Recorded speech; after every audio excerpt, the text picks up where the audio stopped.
Welcome everyone, मैं Harkesh Ashok Dubey from revision academy. आज मैं आपके साथ 12th physics lesson number 15 structure of atom and nuclei discuss करने वाला हूं। चलिए फिर शुरू करते हैं। So before starting the lesson we have to discuss some questions. Lesson को शुरू करने से पहले हमें कुछ सवाल डिस्कस कर लेने चाहिए। जैसे कि हमारा पहला क्वेश्चन है, what is Dalton atomic model. Dalton atomic model क्या है, यह हमें बताना है। तो डाल्टन ये एक साइंटिस्ट हैं जिनका वर्किंग ईयर था 1766 से 1844 तक। इन्होंने एटॉमिक थ्योरी दिया था अर्ली 19th सेंचुरी में। अकॉर्डिंग टू दिस थ्योरी, इस थ्योरी के हिसाब से matter is made up of indestructible particles, यानी मैटर ऐसी चीज़ों से बनता है जिसको डिस्ट्रॉय नहीं किया जा सकता। Okay, now atom of a given element are identical. Now third, atom can be combined with other atom to form a new substance. एक एटम जैसे कि Na कंबाइन हो सकता है Cl के साथ और आपको कंबाइन होकर NaCl दे सकता है, एक नया सब्सटेंस दे सकता है। Clear? Now that atom were indestructible was shown to be a wrong by the experiment of J.J. Thompson.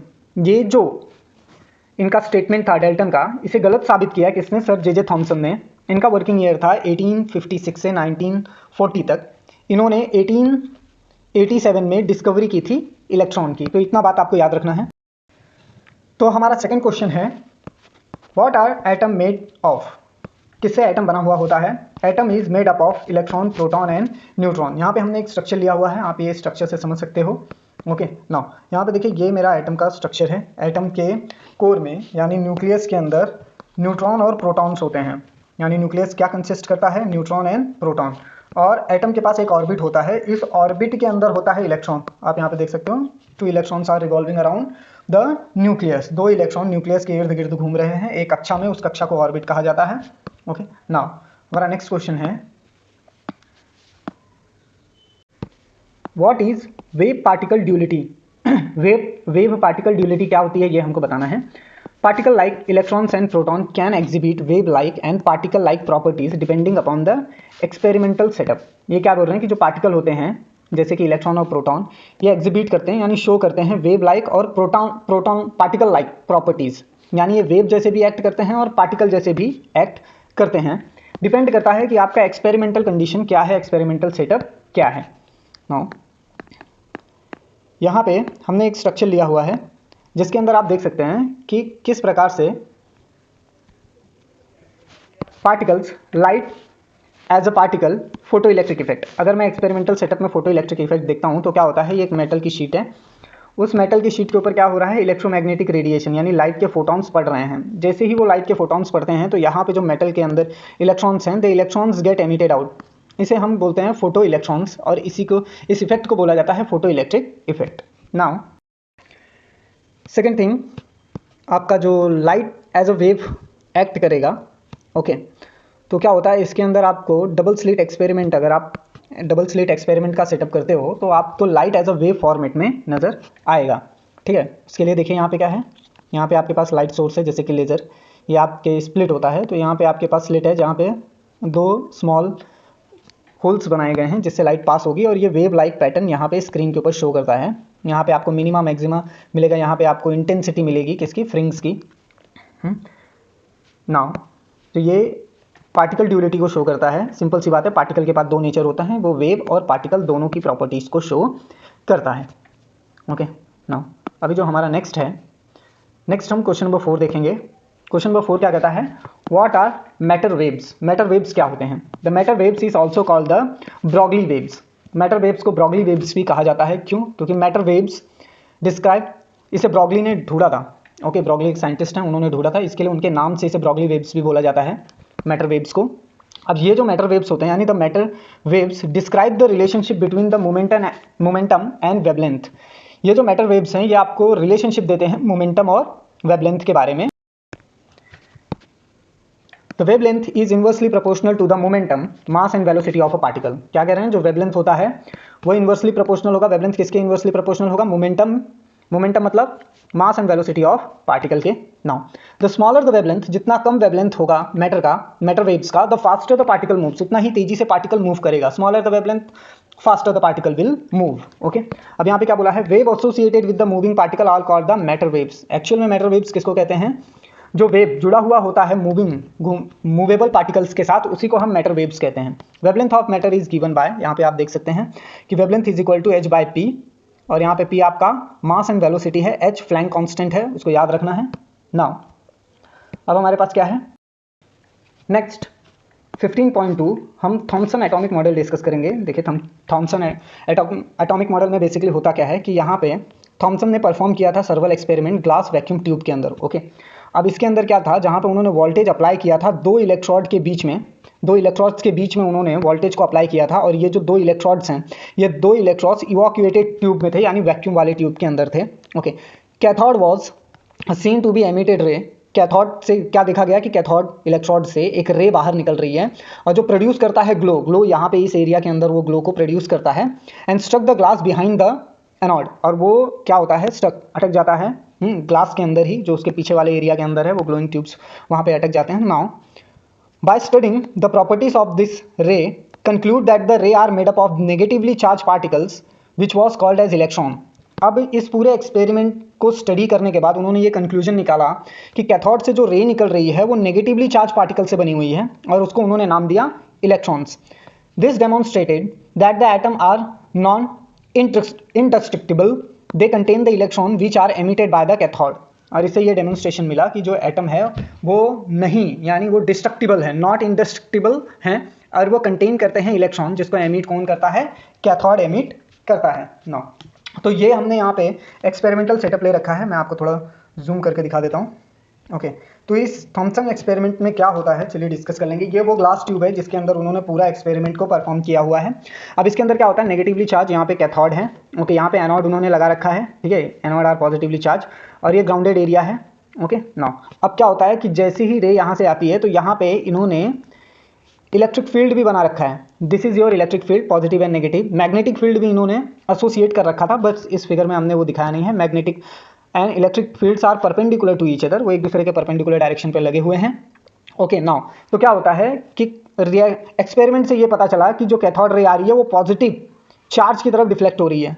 Okay, और ये डिफ्लेक्ट होके cathode ray are absence in the electric field, इस जगह पे जहाँ पे कैथोड रे को होना चाहिए था वहाँ पे वो है नहीं, वो अपने जगह से कुछ थीटा एंगल बना के डिफ्लेक्ट हो जा रहा है। ठीक है, अब ये फ्लोरोसेंट स्क्रीन है, यानी ये चमकने वाली स्क्रीन है, जैसे ही इसके ऊपर ये कैथोड रे पड़ता है ये क्या करता है, स्केलिंग यानी चमकने लगता है। ठीक है ना, अब इससे उन्होंने कंक्लूड क्या किया, इससे ये कंक्लूजन निकला कि जो एटॉमिक स्ट्रक्चर है वो बेसिकली कैसा दिखेगा। Now Thomson propose his model of an atom in 1903 में उन्होंने अपने मॉडल ऑफ एटम को प्रपोज किया था। According to this model atom is sphere having uniform positive charge in the electron are embedded. क्या बोल रहे हैं कि इनके मॉडल के हिसाब से पॉजिटिव चार्ज का स्पेयर होता है जिसके अंदर इलेक्ट्रॉन्स होते हैं। The model is refer to a plum pudding model, इसको प्लम पुडिंग मॉडल के नाम से भी जाना जाता है। The total positive charge is equal to the total negative charge of electron in the atom. वो क्या कह रहे हैं कि जितना नंबर ऑफ पॉजिटिव चार्ज होगा उतना ही नंबर ऑफ नेगेटिव चार्ज होगा, और ये यूनिफॉर्मली डिस्ट्रीब्यूटेड होगा, uniformly distributed throughout the structure होगा। Okay, now as random electrical neutral, अब जितना नंबर ऑफ पॉजिटिव चार्ज है और जितना नंबर ऑफ नेगेटिव चार्ज है ये मिलके पूरे एटम को क्या बना देंगे, न्यूट्रल बना देंगे। As the whole solid sphere is uniformly positively charge, the positive charge can not be come out and only the negative charge electron which are small can be emitted. ये क्या कह रहे हैं कि पूरे स्ट्रक्चर में, सॉलिड स्ट्रक्चर में positive charge uniform है, पॉजिटिव चार्ज कभी भी बाहर नहीं आएगा। As the whole solid sphere is uniformly positive charge, the positive charge cannot be come out and only negative charge electron which are small can be emitted। क्या कह रहे हैं कि ये जो पूरा सॉलिड स्ट्रक्चर है एटम का, इसमें यूनिफॉर्मली पॉजिटिव चार्ज डिस्ट्रीब्यूट होता है और वो कभी भी बाहर नहीं आता, सिर्फ नेगेटिव चार्ज बाहर आता है। क्यों? क्योंकि वो स्मॉल इन साइज है, इसके लिए negative charge can be emitted, वो बाहर निकल सकता है। The model also explain the formation of ions and ionic compound. इस मॉडल से हम ये भी एक्सप्लेन कर सकते हैं कि कैसे आयंस और आयोनिक कंपाउंड फॉर्म होते हैं।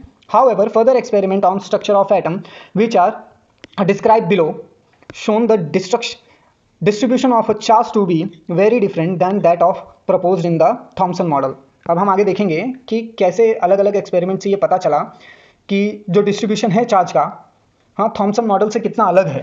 Okay, what is the difference, ये हम अभी नेक्स्ट डिस्कस करेंगे। उसके बाद आता है हमारे पास नेक्स्ट टॉपिक है हमारा गैगर मर्सडेन एक्सपेरिमेंट। इस एक्सपेरिमेंट के अंदर क्या होता है चलिए देख लेते हैं। क्या होता है, गैगर जिनका वर्किंग ईयर 1882 से 1945 तक था, और इनके साथ जो इनके कलीग थे मर्सडेन जो 1889 से 1970 तक उन्होंने काम किया है। बिटवीन 1908 टू 1930 उन्होंने एक स्केच किया एक्सपेरिमेंटल सेटअप जिसमें वो एटम के प्रॉपर्टीज़ को जानने की कोशिश कर रहे थे। Alpha particles from a source were collimated, that is focused into a narrow beam and were the made up of to foil on a gold foil. क्या बोला है कि उन्होंने कैसा सेटअप किया, उन्होंने एक अल्फा पार्टिकल का सोर्स लिया जिसको फ्लूइड ब्रिक्स यानी छोटे होल से पास करने की कोशिश की। जैसे ही वो अल्फा बीम पार्टिकल्स एक गोल्ड फॉइल से जाके टकराता है, इस गोल्ड फॉइल का डायमेंशन कुछ 10⁸ मीटर्स थिक होता है। ओके नाउ तो क्या होता है कि the scattered particle produce the scintillation on the surrounding screen. The scattered particles produce the scintillation on the surrounding screen। वो कुछ scintillation produce कर रहे थे यानी shining effect produce कर रहे थे स्क्रीन के ऊपर। The scintillation could be observed through the microscope which could be moved to cover the different angles with respect to the incident beam। अब ये जो scintillation था इसको ऑब्जर्व कैसे किया गया, इसको माइक्रोस्कोप की मदद से देखा गया, जिसमें इन्होंने क्या पाया कि ये मूव अलग अलग एंगल से जो एमिटेड रे है वो डिफ्लेक्ट हो रही है। Okay now with respect to the incident beam, आने वाली रे के हिसाब से वो अलग अलग एंगल बना के डिफ्लेक्ट हो रहे हैं। ये किससे ऑब्जर्व किया, इन्होंने माइक्रोस्कोप से ऑब्जर्व किया। Okay now it was found that the most of the alpha particle pass straight through the foil while few were deflected scattered through the various scattering angle. उन्होंने क्या पाया, ज़्यादा करके जो अल्फा पार्टिकल्स है वो सीधा निकल जा रहे हैं, लेकिन उनमें से कुछ ही जो हैं जो स्कैटर्ड एंगल से डिफ्लेक्ट हो रहे हैं। Okay now a type of the scattering angle should be theta. अब यहाँ पे जो स्कैटरिंग एंगल है वो टीटा बना रखा है। Only about 14.14% of the incident alpha particles were scattered। उन्होंने बोला है सिर्फ कितने स्कैटर्ड हुए हैं, कितने छितराए हैं, सिर्फ 0.14%। ज़्यादा करके सब पास हो गए हैं, सिर्फ पॉइंट कितना 14% ही स्कैटर्ड हुए हैं। ओके इंसिडेंट अल्फा पार्टिकल के, और इनका जो एंगल था वो 0.1 डिग्री से भी कम था। Okay even out of this most were deflected through very small angle. इनमें से भी बहुत ही कम, बहुत ही छोटे एंगल से डिफ्लेक्ट हुए थे। सिर्फ एक अल्फा पार्टिकल 8000 में से डिफ्लेक्ट हुआ था जिसका एंगल ज़्यादा था 90 डिग्री से। And few still were deflected through the angle of the large as 180 degree. और उनमें से कुछ ऐसे थे जो डिफ्लेक्ट हुए थे 180 डिग्री से। 8000 में से एक ही डिफ्लेक्ट हुआ था 90 डिग्री से, और कुछ ही ऐसे थे जो 180 डिग्री से डिफ्लेक्ट हुए थे। क्लियर, ये किसने बताया, गैगर मर्सडेन एक्सपेरिमेंट से हमें ये पता चला। नाउ नेक्स्ट है रुदरफोर्ड एटॉमिक मॉडल। अब रुदरफोर्ड एटॉमिक मॉडल क्या है ये डिस्कस कर लेते हैं हम। क्या होता है, रुदरफोर्ड ने आर्ग्यू किया कि जो अल्फा पार्टिकल होता है वो डिफ्लेक्ट बैक होता है, और मोस्ट ऑफ द एनकाउंटर यानी massive particle were large positive charge so that can be repelled back. वो क्या कर रहे हैं, ज़्यादा करके क्या हो रहे हैं, डिफ्लेक्ट हो रहे हैं। Particle side must be back must be encountered. Next है Rutherford atomic model. Rutherford atomic model क्या कहता है, नेक्स्ट है रुदरफोर्ड एटॉमिक मॉडल। रुदरफोर्ड ने आर्ग्यू किया कि जो ज़्यादा करके जो अल्फा पार्टिकल्स हैं वो डिफ्लेक्ट बैक हो रहे हैं, मतलब जो भी अल्फा पार्टिकल्स डिफ्लेक्ट बैक हो रहे हैं उनके पास ज़रूर मैसिव, उनके पास क्या है, मैसिव पार्टिकल्स हैं वो, हाँ उनके पास मास बहुत ज़्यादा है, लार्जली पॉजिटिवली चार्ज हैं वो, सो दैट इसके वजह से वो डिफ्लेक्ट बैक कर रहे हैं। नेक्स्ट है रुदरफोर्ड एटॉमिक मॉडल। ये आप देख सकते हैं, ये है रुदरफोर्ड एटॉमिक मॉडल। उन्होंने क्या बोला कि जो आपका न्यूक्लियस है, न्यूक्लियस के अंदर आपको प्रोटॉन मिलेगा, न्यूट्रॉन मिलेगा, ओके, और ऑर्बिट में आपको इलेक्ट्रॉन मिलेगा, और ये जो कक्ष है इसे ऑर्बिट कहते हैं, ये इलेक्ट्रॉन का ऑर्बिट है। तो रुदरफोर्ड ने आर्गुमेंट क्या किया कि that alpha particle which were deflected back, जो भी अल्फा पार्टिकल डिफ्लेक्ट बैक हो रहा है वो एनकाउंटर करता है मैसिव पार्टिकल्स, वो एक बहुत हैवी मास वाला पार्टिकल्स होगा जिसके पास लार्ज पॉजिटिव चार्ज है, इसके वजह से वो रिपल बैक हुआ, इसके वजह से वो क्या हुआ, पीछे की तरफ आया। He conclude that the positive charge particles in the atom must be very small in size and must contain most of the mass of the atom. इन्होंने क्या कंक्लूड किया, जो पॉजिटिव चार्ज है पार्टिकल का वो क्या होगा, बहुत ही स्मॉल इन साइज होगा, और वो कंटेन करेगा ज़्यादा करके मास ऑफ द एटम, यानी वो छोटे साइज में होगा और उसके पास एटम का 99.9% मास होगा। Okay, from the experimental data the size of the particle were found to be 10 FM यानी femtometre, that is 10⁻⁻15 which is about the 10⁵ times size of the atom. इन्होंने क्या कहा कि एक्सपेरिमेंटल डेटा से ये पता चला कि जो साइज़ है पार्टिकल का वो 10⁻15 है, 15 है, यानी फेम्टोमीटर्स में है, और ये 10⁵ टाइम्स साइज में है एटम के। ओके, नाउ फोर्थ पॉइंट उन्होंने क्या बोला, the volume of this particles was those found to be about 10⁻⁻15 times of the atom. इसका वॉल्यूम जो पाया गया वो भी 10⁻⁻15 टाइम्स एटम के पाया गया। ही called this particle nucleus of atom, और उन्होंने एटम इस पार्टिकल को क्या बोला, जो वॉल्यूम ऑफ पार्टिकल उनको मिला जो 10⁻50 टाइम्स था एटम के, उसको उन्होंने न्यूक्लियस ऑफ एटम कहा। उन्होंने कहा कि this is the nucleus of atom, जहां पे ज़्यादा करके मास कॉन्सेंट्रेटेड है। He propose that the entire positive charge and most 99.9% of the mass of atom is concentrated in the central nucleus and the electron revolves around the circular orbit similar of the revolution of a planet around the sun in a solar system। इन्होंने propose किया कि जो entire positive charge है और ज़्यादा करके 99.9% जो atom का मास है वो कॉन्सेंट्रेटेड है सेंट्रल में, और उस सेंट्रल को उन्होंने न्यूक्लियस ऑलरेडी नाम दे दिया है। इलेक्ट्रॉन रिवॉल्व्स करता है एक सर्कुलर ऑर्बिट में न्यूक्लियस के, यानी ये मेरा न्यूक्लियस के आजू बाजू कौन गोल घूम रहा है स्टूडेंट्स, इलेक्ट्रॉन्स गोल गोल घूम रहे हैं। ये वैसे ही है, सिमिलर है जैसे रिवॉल्यूशन होता है प्लैनेट का सन के आजू बाजू में, जैसे ये सन है, सन के आजू बाजू में हमारा अर्थ गोल गोल घूम रहा है, रिवॉल्व कर रहा है सोलार सिस्टम के अंदर। In short the revolution of the electron was necessary as without if the electron could be fall into the positively charged nucleus and the atom could collapse। इन्होंने लेकिन क्या बात बोली कि जब भी ये न्यूक्लियस है, न्यूक्लियस के आजू बाजू इलेक्ट्रॉन गोल गोल घूमते घूमते घूमते घूमते एक दिन उसके अंदर कोलैप्स हो जाएगा, तो एटम का अस्तित्व खत्म हो जाएगा, इन्होंने ऐसा कहा। तो अगर मैं शॉर्ट में रुदरफोर्ड एटॉमिक मॉडल एक्सप्लेन करूँ तो उसके लिए क्या है, according to the Rutherford atomic model the positive charge and most of the mass of the atom is concentrated in its extremely small volume. बहुत ही छोटी सी जगह पे जो पॉजिटिव चार्ज है और सारा मास है एटम का वो कॉन्सेंट्रेटेड होता है। He called this region as the atom of a nucleus, इन्होंने उस जगह को न्यूक्लियस कहा, एटम का न्यूक्लियस कहा।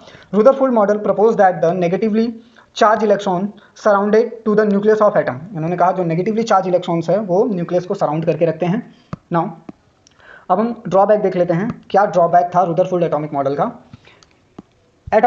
This atomic model fail to explain the stability of atom, इस एटॉमिक मॉडल से हम स्टेबिलिटी ऑफ एटम को बता नहीं सकते। According to the model electron revolves around the positive charge of the nucleus, इस मॉडल के हिसाब से जो इलेक्ट्रॉन है वो रिवॉल्व कर रहा है पॉजिटिव चार्ज ऑफ न्यूक्लियस से। This model of an atom is fail to explain the existence of the definite lines in a hydrogen spectrum, इस मॉडल की मदद से हम ये नहीं बता सकते कि हाइड्रोजन एटम का जो स्पेक्ट्रम आता है वो लाइन्स कैसे आती हैं, ये बता नहीं पाता। तो रुदरफोर्ड ने और एक बात बोला था कि जो इलेक्ट्रॉन है वो रिवॉल्व करते करते एक दिन न्यूक्लियस के अंदर कोलैप्स हो जाएगा, तो एक ड्रॉबैक था क्योंकि इससे स्टेबिलिटी ऑफ एटम के बारे में पता नहीं चलता। तो यहाँ पे क्या दिया था उन्होंने, spiralling of an acceleration electron in the nucleus, यानी एक घुमावदार रास्ते पे है इलेक्ट्रॉन न्यूक्लियस के। Spiralling of an acceleration electron into the nucleus with progressive loss of energy, ये क्या कर रहे हैं, ये लगातार गोल गोल घूमता रहेगा और एक दिन गिर जाएगा। कब गिरेगा, जब वो लगातार अपनी एनर्जी को लॉस करता रहेगा। नाउ हमारा नेक्स्ट टॉपिक है एटॉमिक स्पेक्ट्रा। क्या होता है एटॉमिक स्पेक्ट्रा, चलिए देखते हैं। सबसे पहले we know that when a metallic object is heated it emits radiation of a different wavelength. हमें पता है जब भी आप किसी मेटेलिक ऑब्जेक्ट को हीट करोगे तो वो एमिट करता है radiation. When this radiation is pass through a prism it we get a continuous spectrum. अब क्या होता है कि आपने हीट करके रख दिया है मेटेलिक स्पेक्ट्रम को, उसमें से रेडिएशन आ रहा है। अब आप क्या करते हो कि उस रेडिएशन को एक प्रिज्म से पास करते हो, तो जैसे ही आप उसको प्रिज्म से पास करने के लिए लेते हो तो हमें क्या देखने के लिए मिलता है, वहां से एक स्पेक्ट्रम कंटिन्यू आ रहा है। Okay, however the case is different when we heat hydrogen gas inside a glass tube to get high temperature. To high temperature क्या होता है, ये केस अलग हो जाता है। आप एक ग्लास का ट्यूब ले लो, उसके अंदर हाइड्रोजन गैस को फील कर दो और अब आप उसको हीट करो, क्या होगा, अब ये हीटेड तो हो गया है, इनसाइड का जो हाइड्रोजन गैस है वो हीट हो गया है। इट्स एमिट रेडिएशन, वो भी एमिटेड करेगा radiation, only a few selected wavelength. लेकिन यहाँ पे कंडीशन क्या है कि कुछ ही सिलेक्टेड वेवलेंथ पे रेडिएशन बाहर निकलेगी। And when pass through a prism we get what is called the line spectrum. और जब मैं उसको प्रिज्म से पास करता हूं तो जो मुझे मिलेगा मैं उसे लाइन स्पेक्ट्रम कहूंगा। कंटिन्यूअस स्पेक्ट्रम नहीं मिल रहा है, यहाँ पे लाइन के फॉर्म में स्पेक्ट्रम मिल रहा है। As shown for the visible range, जैसा कि आपको यहाँ पे विजिबल रेंज में दिखा रखा है। ओके, नो यहाँ पे देखिए मुझे कुछ सिलेक्टेड वेवलेंथ के ऊपर मिल रहा है। It show that hydrogen emits the radiation of a wavelength of 410, 434, 486 and 56 nanometres.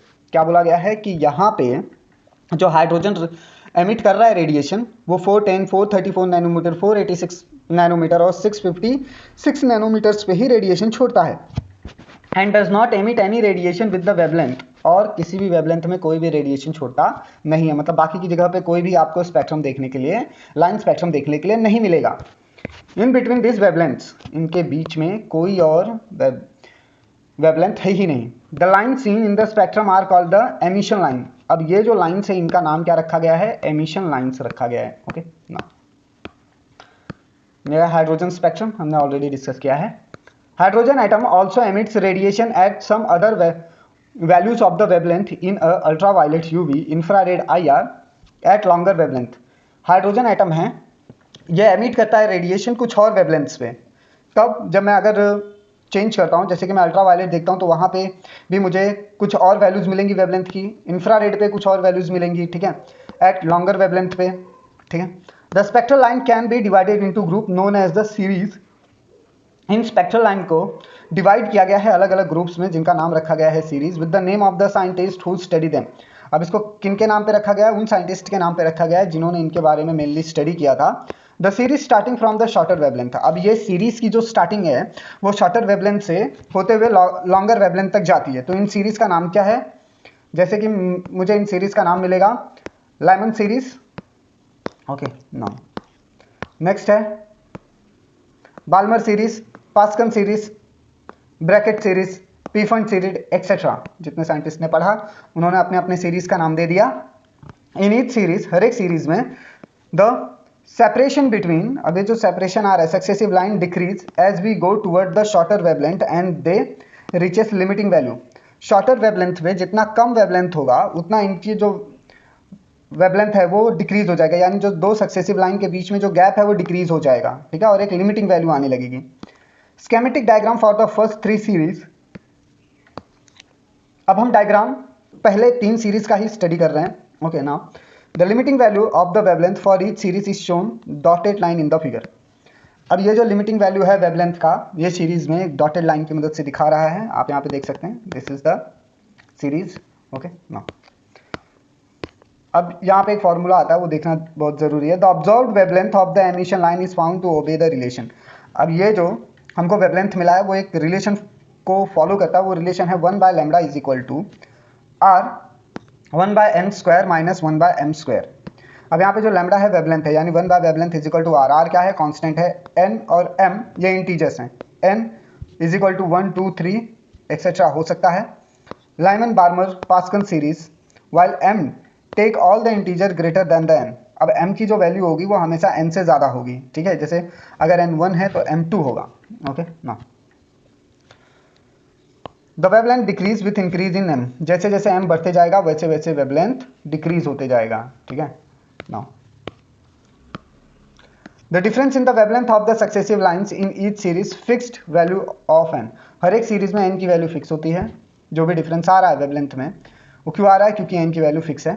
Can be calculate from 15.1 equation. अभी जो हमने ऊपर इक्वेशन देखा उसकी मदद से हम n की वैल्यू कैलकुलेट कर सकते हैं। And shown to decrease with increase in m। और ये देखा गया है कि अगर m को बढ़ाया गया तो वैल्यूज डिक्रीज होने लगेंगी, ठीक है। Now those the successive line in a given series come closer and closer and ultimate reach to the value of the wavelength is equal to n square divided by r। क्या होता है कि ये देखा गया है जो सक्सेसिव लाइन है सीरीज की वो एक दूसरे के पास आते रहते हैं और एक वैल्यू के हिसाब से वो इतना पास आते हैं, lambda is equal to n square by r तक की लिमिट तक वो रीच कर देते हैं, अल्टीमेटली इस वैल्यू तक जाते हैं।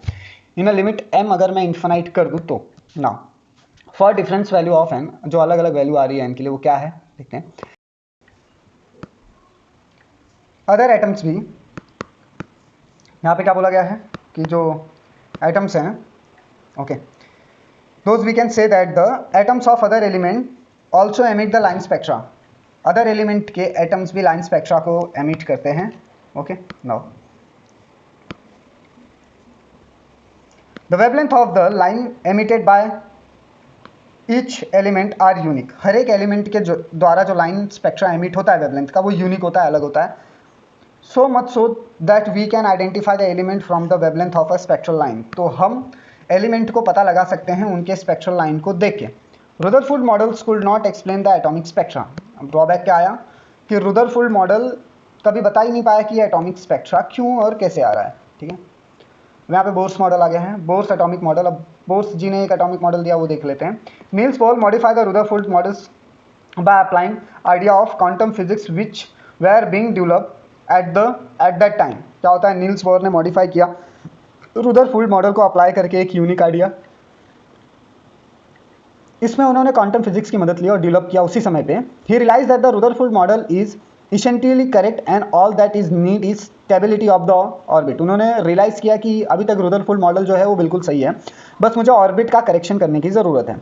Also the electron in this stable orbit should not emit the electromagnetic waves are required by the classical Maxwell electromagnetic theory. Also उन्होंने जो इलेक्ट्रॉन्स हैं वो स्टेबल ऑर्बिट में लाया, लेकिन वो एमिट नहीं करते, not emitted electromagnetic wave. Okay, कोई भी इलेक्ट्रोमैग्नेटिक वेव एमिट नहीं हुआ, रिक्वायर्ड बाय द क्लासिक्स। अब इसके लिए क्या ज़रूरत थी, क्लासिक की ज़रूरत है। ये क्लासिक फिजिक्स में हमने बात किया इसके बारे में। ठीक है, इलेक्ट्रोमैग्नेटिक थ्योरी के ऊपर बात किया। He made 3 postulate. तो इसके बाद उन्होंने नील्स बोर ने 3 पॉस्टुलेट बनाए, okay, which defined his atomic model, जो उनके एटॉमिक मॉडल को डिफाइन कर रहा था। Okay, this are given below. अब वो पॉस्टुलेट नीचे दिए हुए हैं, चलिए देख लेते हैं कि वो क्या है बेसिक पॉस्टुलेट्स। पहला पॉस्टुलेट क्या है, the electrons revolves around the nucleus in a circular orbit. उन्होंने कहा कि इलेक्ट्रॉन जो है वो रिवॉल्व करता है न्यूक्लियस में एक सर्कुलर ऑर्बिट पे। This is the same assumption as in the Rutherford model, and centripetal force necessary for the circular motion is provided by the electrostatic force of attraction between the electron and the nucleus। ये same assumption है जैसा Rutherford model में था, और इसमें centripetal force बहुत ज़्यादा ज़रूरी होता है एक इलेक्ट्रॉन को सर्कुलर मोशन प्रोवाइड करने के लिए। और ये सर्कुलर मोशन कैसे मिल रहा है, इलेक्ट्रोस्टैटिक फोर्स ऑफ अट्रैक्शन के प्रेजेंस की वजह से मिल रहा है, जो इलेक्ट्रॉन और न्यूक्लियस के बीच में होता है। नाउ सेकंड पॉस्टुलेट क्या कहता है, the radius of the orbit of an electron can not take certain fixed value such that the angular momentum of the electron in this orbit is an integral multiple of the h by 2 pi as being is the Planck constant। अब इन्होंने क्या कहा कि जो radius है orbit का electron का एक कुछ सर्टेन फिक्स वैल्यू के ऊपर ही रहता है, ओके, तभी इसका एंगुलर मोमेंटम आता है इसके पास, इलेक्ट्रॉन के पास। तो इसका जो इंटीग्रल मल्टीपल है, मतलब उन्होंने एक कांस्टेंट निकाला h बाय, यानी फ्लैंक कांस्टेंट बाय 2 पाई। h क्या है, फ्लैंक कांस्टेंट है, तो इसके वैल्यूज हम अभी आगे डिस्कस करेंगे। Such orbit are called the stable orbit और stable state of the electron. ऐसे ऑर्बिट को हम स्टेबल ऑर्बिट और मानते हैं कि उस ऑर्बिट के अंदर जो इलेक्ट्रॉन है वो भी स्टेबल है। Electron in this orbit do not emit radiation. जो इलेक्ट्रॉन इन ऑर्बिट में है वो कोई भी रेडिएशन एमिट नहीं करता, as it's demanded by the classic physics. जैसा कि क्लासिक फिजिक्स में डिमांड था, ऐसा कुछ हुआ नहीं। Different orbit have a different and definite value of the angular momentum. अलग अलग ऑर्बिट को अलग अलग वैल्यू था, ओके, अलग अलग एंगुलर मोमेंटम था, and therefore different values of the energies, और उनकी जो एनर्जी की वैल्यू है वो भी अलग ऑर्बिट में अलग होती है। ठीक है, no an electron can make a transmission from one of its orbit to another orbit having lower energy. जब भी इलेक्ट्रॉन एक ऑर्बिट से दूसरे ऑर्बिट में जाता है तो वो क्या करता है, ट्रांसमिट करता है अपनी एनर्जी लोअर एनर्जी की तरफ, मतलब वो एनर्जी रिलीज करके ही जा सकता है। एनर्जी गेन करेगा तो हायर ऑर्बिट्स में जाएगा, और एनर्जी लूज करेगा तो लोअर ऑर्बिट में जाएगा, ऐसा बोलना है। In doing so it emits the photon of the energy equal to the difference in the energy of the two orbit. अब अगर वो लोअर ऑर्बिट में जाना चाहता है, इलेक्ट्रॉन अपने लोअर ऑर्बिट में जाना चाहता है, तो वो इतनी ही एनर्जी फोटॉन्स के रूप में एमिट करेगा जितनी एनर्जी पे उसका सेकंड लोअर ऑर्बिट आता है। ठीक है, जिसमें अब देखो, अगर ये मेरा इलेक्ट्रॉन है, अगर उसको यहाँ से यहाँ जाना है तो वो सर्टेन अमाउंट में एनर्जी को रिलीज करेगा फोटोन के फॉर्म में। जितनी एनर्जी वो रिलीज करेगा या जितनी दूरी पे उसका ऑर्बिट है उतनी ही एनर्जी रिलीज करेगा। ठीक है, ज़्यादा एनर्जी रिलीज वैल्यू नहीं है उसकी। ओके, नाउ वे हम देखेंगे रेडियस ऑफ ऑर्बिट। ऑर्बिट का रेडियस क्या होता है। Using the first two postulate we can study the entire dynamics of the circular motion of the electron including its energy. मैं पहले दो पोस्टुलेट की मदद से डायनेमिक्स सर्कुलर मोशन को पढ़ सकता हूँ। इलेक्ट्रॉन कैसे डायनेमिकली सर्कुलर मोशन में, यानी कंटिन्यूस चेंज लाते हुए गोल गोल घूम रहा है सर्कुलेशन मोशन में, वो देख सकते हैं। ठीक है, let the mass of the electron is mc। अब जो इलेक्ट्रॉन है मास का वो m है, ओके। वेलोसिटी nth ऑर्बिट की क्या है, vn है। जो रेडियस है ऑर्बिट का rn है। ओके। एंगुलर मोमेंटम जो आया वो मास of electron, velocity of electron और रेडियस ऑफ इलेक्ट्रॉन के अकॉर्डिंग आया है। ठीक है। सेकेंड पॉस्टुलेट अब वो जो लिखा है हम उसको ऐसे लिख सकते हैं, यानी angular momentum is equal to N h by 2 pi, इस फॉर्मेट में हम लिख सकते हैं। अब आगे ये क्या कह रहे हैं, यहाँ पे the positive integer n is called the principal quantum number. उस फॉर्मूले में जो हमने n देखा वो है प्रिंसिपल क्वांटम नंबर इलेक्ट्रॉन्स का। Okay. Now the centripetal force necessary for the circular motion of the electron and provided by the electrostatic force of attraction between the electron and the nucleus. अब ये क्या कह रहे हैं कि centripetal force की बहुत ज़्यादा ज़रूरी होता है कहाँ पे, सर्कुलर मोशन में। ओके।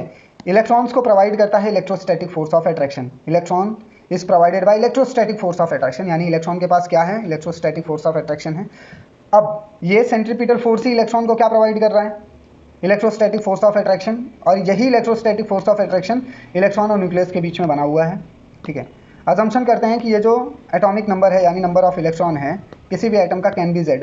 एटॉमिक नंबर क्या होगा, जेड होगा। ठीक है। हाँ, तो जो टोटल पॉजिटिव चार्ज है न्यूक्लियस के ऊपर वो जेड ही होगा।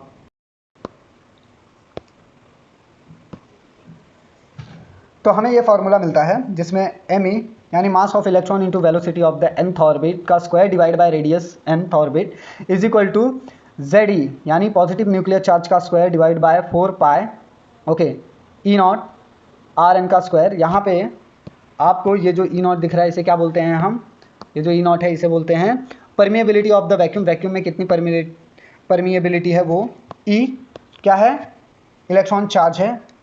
ओके ना। अब क्या है Vn क्या है, अब हमें ये इक्वेशन Vn से ही मिला हुआ है। Okay. Vn for the equation 15.2 और 15.3। अगर मुझे Vn देखना है तो ऑलरेडी मैंने 15.2 और 3 में देख रखा है। एलिमिनेट करने की हम उसको कोशिश करेंगे Vn को, तो ये दो इक्वेशन का यूज़ करके हम उसे निकाल सकते हैं। तो सिंपल सा जो मुझे वैल्यू आएगा वो क्या आएगा, यहाँ पे Vn की वैल्यू मैंने पुट कर दी है। ठीक है। M e n square H square divide by 4 pi square m E square r n square is equal to Z e square 4 pi e not are N का स्क्वायर। ओके। अब हम क्या करेंगे, देखेंगे कि हम सिंपल से सिंपल फॉर्मेट में इसको कैसे लेके आ सकते हैं। ठीक है। तो देखो पहले तो क्या होगा, ये 4 और ये 4 तो कैंसिल हो जाएगा, ये पाई स्क्वायर है तो ये कैंसिल हो जाएगा। ठीक है। ये और क्या है हमारे पास कैंसिल करने के लिए, अगर मैं ध्यान से देखूँ तो ये एम ई 2 बार है तो ये 1 बार बचेगा। ओके। और फिलहाल यहाँ पे कुछ कट नहीं हो रहा है। अब मैं इस पूरे इक्वेशन को आर के फॉर्मेट में ले लेता हूँ। आर के फॉर्मेट में लेने के लिए क्या करना पड़ेगा, रेसिप्रोकल करना पड़ेगा, यानी ये आर को ऊपर ले जाना पड़ेगा तो ये जेड ही नीचे आ जाएगा, बचा हुआ ई ऊपर चला जाएगा। ठीक है। ये आर स्क्वायर और ये क्यूब है तो ये कैंसिल हो जाएगा। ठीक है। नाउ अब हमारे पास क्या आएगा, ओवरऑल कैंसिल आउट करने के बाद जो हमारे पास वैल्यू आई वो आई R N is equal to N square H square E not divide by pi M E Z E का स्क्वायर। ओके। नाउ अब हम क्या करेंगे, सिमिलरली एलिमिनेट करेंगे आर एन को और ई की वैल्यू हम निकालने की कोशिश करेंगे। वी एन क्या है, z e square divide by 2 e naught h n. Okay. ना अगर मैं इक्वेशन के बारे में देखूँ क्या है, as shown that the radius of the orbit is proportional to the n square. अब ये रेडियस के फॉर्म में आ गया है तो ये किसके प्रोपोर्शनल है, यानी एन स्क्वायर की वैल्यू बढ़ेगी तो रेडियस भी बढ़ जाएगा। ठीक है। The square of the principal quantum number the radius increase with increase in n. अगर मैं प्रिंसिपल क्वांटम नंबर का स्क्वायर ले लूँ यानी प्रिंसिपल क्वांटम नंबर बढ़ाऊँ तो रेडियस भी बढ़ जाएगा। The hydrogen atom has only 1 electron the Z is 1। अब हाइड्रोजन एटम के केस में क्या होता है कि उसके पास सिर्फ एक इलेक्ट्रॉन है तो उसकी जेड की वैल्यू 1 है। अगर मैं सब्सटीट्यूट करता हूँ value, okay, substituting the value of the constant, अगर इन कांस्टेंट की वैल्यू मैं पुट करके सब्सटीट्यूट करके n1 रखता हूँ तो रेडियस हाइड्रोजन का कितना आएगा मुझे 1 के लिए 0.053 नैनोमीटर्स। कितना, 0.053 नैनोमीटर्स।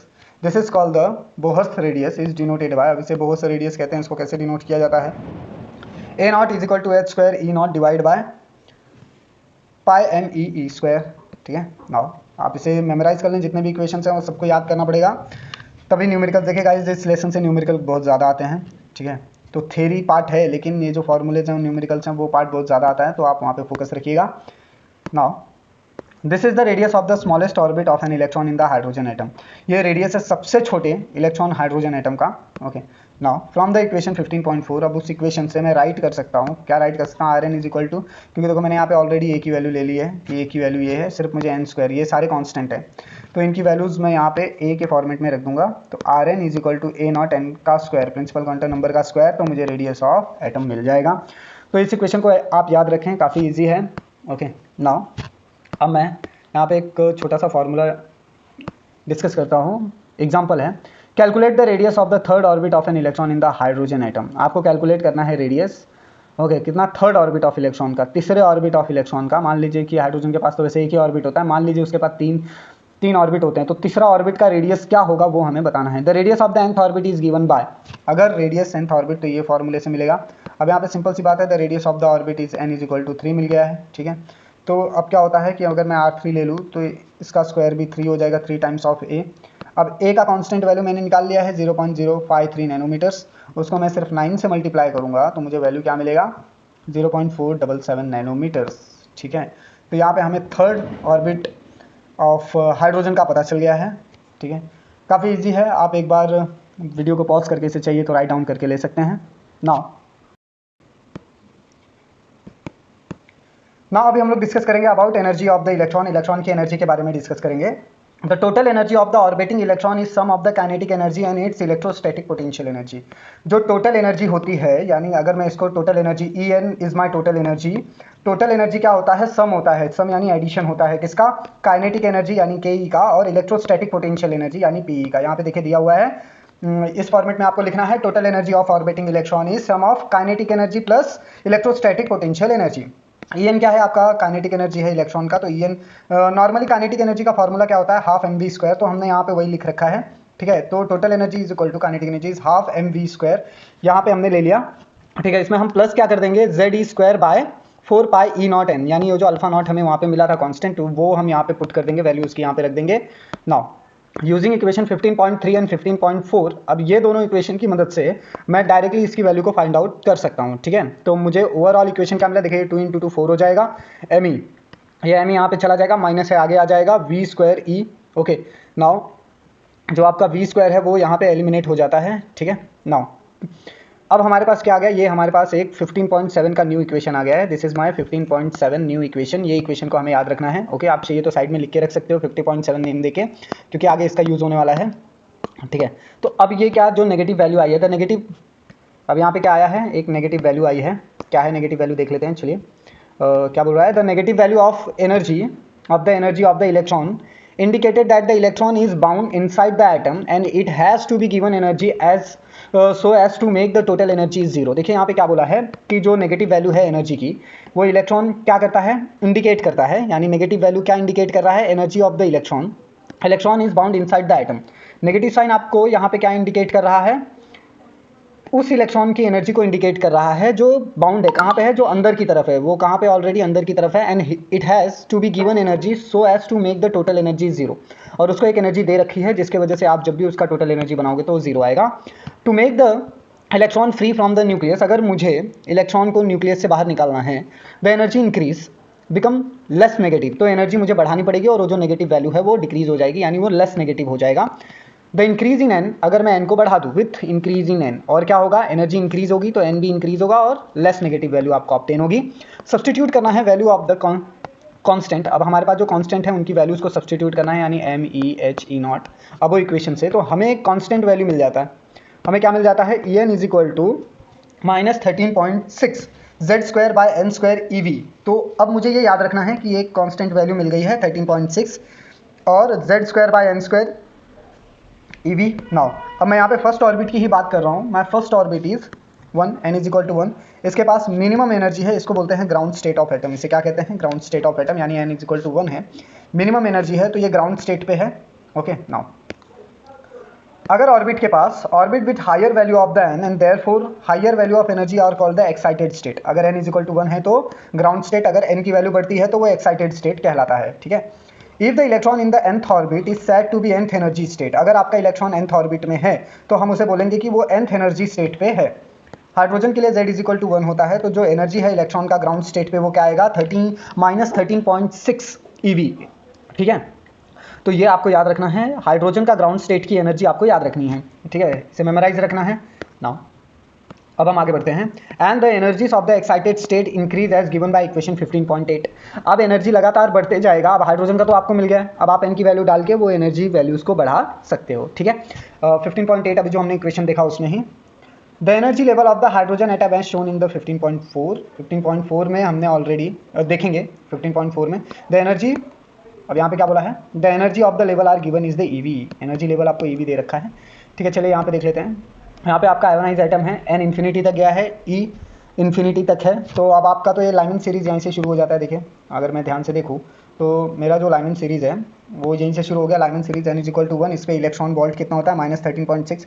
अगर आप n2 रखते हो तो इस पर एनर्जी 2 में आपको -3.4 इलेक्ट्रॉन वोल्ट मिलता है, ठीक है। E3 में यानी अगर आपका n इक्वल टू 3 होता है तो -1.31 आता है, ठीक है। ये कंटिन्यूसली n की वैल्यू बढ़ाते बढ़ाते ये e की वैल्यू नेगेटिव वैल्यू लेस होती जाती है। अभी हमने पढ़ा ना ऊपर कि नेगेटिव वैल्यू कम होते जाती है। अगर आप n बढ़ाते जाओगे तो जो नेगेटिव वैल्यू है वो कम होते जाएगा, बिकम लेस नेगेटिव वैल्यू, और इन्फिनिटी पे n इन्फिनिटी पे e इक्वल टू 0 आ जाता है। इतना आपको याद रखना है बस, ठीक है। ये वैल्यूज़ को आप याद रख सकते हो, ठीक है। हमने यहाँ पे फिलहाल 3 ही सीरीज़ को डिस्कस किया है, Lyman series, Balmer series, Pascal series. उसके बाद के जो सीरीज़ हैं वो आप यहाँ से मेमोराइज़ कर सकते हो, कोई बात नहीं है, ठीक है ना। अब हमारे पास ये क्या था, अभी जो हमने पढ़ा, ये एनर्जी लेवल और ट्रांजिशन स्टेट है between hydrogen atom. Energy not to be scale, ये स्केल पे एनर्जी नहीं है, ओके। तो आप से ध्यान में रख सकते हो, नो इशू। नाउ अब हम देखेंगे the energy level come closer and closer as n increases. Energy level किसके क्लोजर जा रहा है, जीरो के क्लोजर जा रहा है। जैसे जैसे आप n बढ़ाते जा रहे हो तो energy level closer and closer हुए जा रहा है। The energy reaches to limiting value 0, okay. जब n इन्फिनिटी तक जाता है तो आपका जो वैल्यू है वो 0 की तरफ अप्रोच करता है, ठीक है। लास्ट में एनर्जी वैल्यू क्या हो गई, 0 हो गई। n इन्फिनिटी हो गया तो एनर्जी इन्फिनिटी पे 0 हो गई। तो the energy required to make the electron from the ground state to excited state is called the excitation energy. वो एनर्जी जो ग्राउंड स्टेट से एक्साइटेड स्टेट पे इलेक्ट्रॉन को लेके जाता है, उस एनर्जी का नाम हमने रखा है यहाँ पे एक्साइटेशन एनर्जी, ठीक है। Now of the electron in the state, अब ये इलेक्ट्रॉन का ही एक्साइटेशन स्टेट शो करता है। For hydrogen atom the minimum excitation energy, अब हाइड्रोजन एटम के लिए जो मिनिमम एक्साइटेशन एनर्जी है वो क्या है, n इक्वल टू 2 का स्टेट है, यानी -3.4 -13.6 is equal to 10.2 electron volt. यह हाइड्रोजन का मिनिमम एक्साइटेशन एनर्जी है, तो इसे आपको याद रखना है, ठीक है। नाउ अब हमें यहाँ पे क्या बोला है, in order to remove to take out the electron in the ground state from hydrogen atom that is to make it free. अगर मुझे रिमूव करना है या इलेक्ट्रॉन को उसके ग्राउंड स्टेट से, हाइड्रोजन के इलेक्ट्रॉन को ग्राउंड स्टेट से बाहर निकालना है, फ्री करना है, तो हैज़ अ जीरो एनर्जी, उसके पास जीरो एनर्जी होनी चाहिए। तो मुझे क्या करना पड़ेगा, we have to supply 13.6 electron volt energy to it. हमें उसे 13.6 ईवी एनर्जी प्रोवाइड करना पड़ेगा। The energy is called the ionisation energy. इसी एनर्जी को हम क्या बोलते हैं, आयोनाइजेशन एनर्जी। यानी हाइड्रोजन के एक इलेक्ट्रॉन को निकालने की आयोनाइजेशन एनर्जी कितनी हो गई, 13.6 इलेक्ट्रॉन वोल्ट्स हो गए। The energy is called the ionisation energy of hydrogen atom. किसका, हाइड्रोजन एटम का। नाउ तो अब क्या डेफिनेशन बना आयोनाइजेशन एनर्जी के लिए, तो ionization energy of an atom is the minimum amount of energy is required to given to an electron in the ground state of that atom to set the electron free. वो minimum energy, ionization energy atom का वो energy होता है जो minimum amount में हम energy required होती है। मिनिमम अमाउंट में जो एनर्जी की रिक्वायर होती है किसी भी इलेक्ट्रॉन को ग्राउंड स्टेट से उसको न्यूक्लियस से फ्री करने के लिए, उसी को हम क्या कहते हैं, आयोनाइजेशन एनर्जी कहते हैं। It is the binding energy of hydrogen atom. और यही क्या है, बाइंडिंग एनर्जी। अब इतना आपने सप्लाई किया है तो वो निकल गया, अब इतनी ही एनर्जी उसको लगेगी वापस से बाइंड होने के लिए, ठीक है। तो ये बाइंडिंग एनर्जी भी हो गई इन शॉर्ट हाइड्रोजन की। Now if we form an hydrogen atom by the bringing an proton to an electron from infinity and combine them, 13 electron volt energy will be released. क्या बोला है कि अगर हम हाइड्रोजन एटम को लाते हैं proton के पास और इलेक्ट्रॉन वापस इन्फिनिटी से आके कंबाइन होता है तो कितनी एनर्जी रिलीज होगा। अभी उसने इतनी 13.6 एनर्जी एब्जॉर्ब की है तो इलेक्ट्रॉन को उसने रिलीज कर दिया है। अब वो क्या करेगा, जब 13.6 इलेक्ट्रॉन वोल्ट्स की एनर्जी रिलीज करेगा तो वापस आके उसका हाइड्रोजन उसको कंबाइन हो जाएगा, ठीक है। वही ये बोलना चाहते हैं। Now according to the third postulate of the Bohr, when electron make the transition from mth to nth orbit, m is greater than n। Bohr के हिसाब से अगर इलेक्ट्रॉन m से n ऑर्बिट में जा रहा है तो m की एनर्जी ज़्यादा होनी चाहिए। तो हम कैसे लिखेंगे, m माइनस n, यानी m में से n माइनस हो गया, ग्रेटर में से लेसर माइनस होता है। Is emitted from an proton, ये प्रोटॉन से एनर्जी इमिट होगी, बाहर निकलेगी। The energy of the proton which can be written as the HV and bring its frequency. अब ये जो प्रोटॉन की एनर्जी है हम इसे HV इस फॉर्मेट में लिख सकते हैं, ठीक है, फ्रीक्वेंसी बताने के लिए।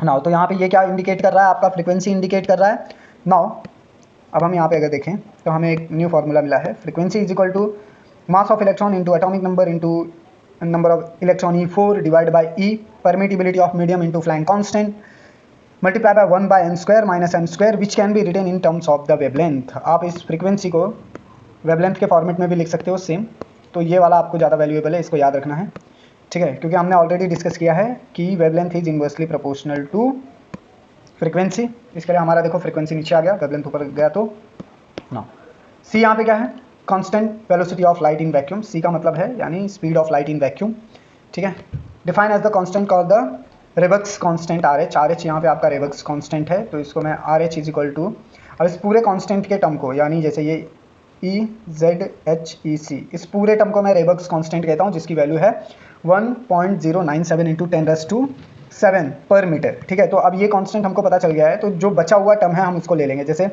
RH, ये पूरे कांस्टेंट का वैल्यू क्या है RH, Z बचा हुआ था, तो Z हमने यहाँ पे सच ले लिया है, और ये वाला टर्म वैसे ही ले लिया है, ठीक है। तो हमने क्या किया, सिर्फ जो हमारा कांस्टेंट था उसको रेबक्स कांस्टेंट बोल के उसकी वैल्यू डिटरमाइन करके इक्वेशन वैसे का वैसे लिख दिया है। अब यहाँ पे क्या बोला है, दिस इज कॉल्ड द रेबक्स फार्मूला, इसे रेबक्स फार्मूला भी कहते हैं। Remember for the hydrogen Z is equal to 1, हमेशा याद रखना हाइड्रोजन के लिए Z इज इक्वल टू 1 होता है। Those correctly describe the observed spectrum of the hydrogen, ये एकदम सही है, क्योंकि हमने हाइड्रोजन स्पेक्ट्रम को ऑब्जर्व करने के बाद ही इसको वैल्यू में पुट किया है, मतलब आया है, ये इक्वेशन बना है, ठीक है। नाउ अब हम यहाँ पे एक एग्जाम्पल डिस्कस कर लेते हैं। एग्जाम्पल क्या बोलता है, डिटरमाइन करना है energy of the first two excited state of the electron in hydrogen atom. हमें ये बताना है, देखो हाइड्रोजन के पास वैसे एक ही इलेक्ट्रॉन होता है, लेकिन ये क्या दो excited state electrons of hydrogen के पूछ रहे हैं, तो हमें अज्यूम करके ही चलना पड़ेगा ना। What are the excitation energy of the electron in this orbit, और एक्साइटेशन एनर्जी क्या होगी इलेक्ट्रॉन्स की इस ऑर्बिट में। तो सॉल्यूशन क्या बोलता है, देखो the energy of the electron in the nth orbit is given by En is equal to minus 13.61 by n² electron volts. Okay, तो ये फॉर्मूला हमने ऑलरेडी डिस्कस किया हुआ है। अब इसका सॉल्यूशन कैसे आता है ये देख लेना है। तो अब यहाँ पे क्या बोल रहे हैं, the first two excited state has n is equal to 2, पहले 2 बोला है तो n इज इक्वल टू 2 हो जाएगा, ओके, एंड 3, और क्या है हमारे पास 3, 2 एंड 3 एनर्जीज मिल गई हैं, ठीक है। फर्स्ट का तो हमने ऑलरेडी डिस्कस कर रखा है। नाउ E2 क्या होगा, n इज इक्वल टू 2 रखना है, यानी माइनस 13.61 बाय 2 का स्क्वायर, तो आपको माइनस 3.4 इलेक्ट्रॉन वोल्ट्स मिलता है। और E3 के लिए माइनस 13.6 यानी 1/3 का स्क्वायर, यानी माइनस 1.5 इलेक्ट्रॉन वोल्ट्स मिलता है। तो ये क्या है, एक्साइटेशन एनर्जी है, किसकी एक्साइटेशन एनर्जी है, ये इलेक्ट्रॉन्स की nth ऑर्बिट में। The excitation energy of electron in the nth orbit of the difference between its energy in that orbit and energy of the electron in the ground state. और जो energy है ये excitation energy है nth orbit में, जो difference आ रहा है energy और ऑर्बिट का, ठीक है, वो इलेक्ट्रॉन्स का ग्राउंड स्टेट में कितना है, माइनस 13.6, ये डिफरेंस है, इसको याद रखना है। दोस्त the excitation energy of electron in the first two state is कितना है, अब हमने ऑलरेडी ये डिस्कस किया था 10.3, अब ये डिफरेंस है, ओके। इनको अगर मैं वैल्यू के साथ डालूँ, अब देखो ये अगर मैं इसमें से माइनस करता हूँ तो मुझे आंसर ये मिलता है, ठीक है, तो वो आपको करके देखना है। और अगर ये मैं निकाल देता हूँ तो आंसर ये मिलता है, तो ये हमने ऑलरेडी डिफरेंस करके देख लिया, यानी माइनस करके देख लिया, तो ये मुझे मिल गया पहले दो एक्साइटेड स्टेट हाइड्रोजन एटम के, जो कि हैं 10.2 electron volts and 12.09 electron volt respectively. Now अभी हम लोग डिस्कस करने वाले हैं limitation of the Bohr's model. Bohr's model में क्या लिमिटेशन है वो देख लेंगे। चलिए, even through the Bohr's model seem to be explain hydrogen spectrum, it has to a few shortcoming which are listed below. देखो क्या है कि बोर्स मॉडल ने हाइड्रोजन स्पेक्ट्रम को तो अच्छे से एक्सप्लेन किया, लेकिन कुछ ऐसी चीज़ें हैं जो एक्सप्लेन नहीं कर पाए, जो हमने लिस्ट करके रखा है नीचे। पहली बात, he could not explain the line of spectra of atom other than hydrogen, वो हाइड्रोजन के अलावा और किसी भी एटम के लाइन ऑफ स्पेक्ट्रम को एक्सप्लेन नहीं कर पाए। Even for hydrogen more accurate study of observe spectra showed multiple components in some lines which could not be explain by the basis of this model. और ये भी देखा गया कि हाइड्रोजन और बहुत सारे मल्टीपल कंपोनेंट्स में जो है वो कुछ और लाइन्स भी शो करता है, ठीक है, तो ये भी वो एक्सप्लेन नहीं कर पाए कि ऐसा आखिर हो क्यों रहा है, ठीक है। नो, सेकेंड थिंग क्या है, the intensity of the emission line seem to be differ from the line to line and Bohr's model has no explanation for that. ये जो इंटेंसिटी थी, यानी जो घनत्व था, हाँ, एमिशन लाइंस का, वो लाइन टू लाइन डिफर हो रहा था, चेंज हो रहा था, तो बोर्स मॉडल ये भी नहीं बता पाया कि वो इंटेंसिटी में चेंजेस क्यों आ रहे हैं, ठीक है। तीसरी बात क्या है कि no theoretical side also the model was not entirely satisfactory and arbitrarily assume orbit following a particular condition to be stable. There was no theoretical basis for that assumption. देखिए, अगर मैं बात करूँ थेरोटिकल साइड से also, the model was entirely satisfactory, not entirely satisfactory, यानी theoretical basis पे भी ये मॉडल पूरी तरीके से सेटिस्फैक्ट्री नहीं था, ओके। आर्बिट्रली अगर मैं इसको अज्यूम करता हूँ कि ऑर्बिट जो है पर्टिकुलर कंडीशन में वो स्टेबल है, ये भी हम मान के चलते हैं। There was no theoretical basis for that assumption, और इसके लिए कोई भी थ्योरी प्रेजेंट नहीं थी कि ऑर्बिट स्टेबल कैसे है, मतलब इलेक्ट्रॉन ऑर्बिट के अंदर कैसे स्टेबल है, इसके लिए भी कोई पर्टिकुलर स्ट्रॉन्ग थ्योरी मिली नहीं। ओके, तो इसके वजह से जो बोर्स मॉडल था उसमें कुछ तो ड्रॉबैक्स, यही 3 मेनली ड्रॉबैक्स हैं, तो हमने उसको एक्सप्लेन कर लिया है। अब क्या होता है कि a full quantum mechanics study is required for the complete understanding of the structure of atom.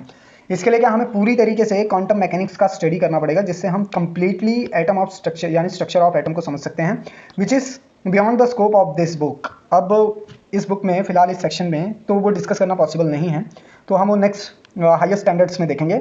Now some reasonings for the third shortcoming. अब तीसरा जो कुछ ऐसे रीजनिंग्स है, थर्ड शॉर्टकम क्या था, तीसरा वाला जो शॉर्टकम था, मतलब ये तीसरी वाली कंडीशन जो थी, theoretical basis for the second postulate in the Bohr atomic model. ये थ्योरेटिकल बेस देता है जो बोहर का सेकंड पॉस्टुलेट था उसके हिसाब से, was given by the de Broglie which were considered next। अब हम नेक्स्ट डी ब्रॉगली को, जिन्होंने बोहर सेकंड पॉस्टुलेट को लेके आगे काम किया, वो देख लेते हैं क्या किया उन्होंने।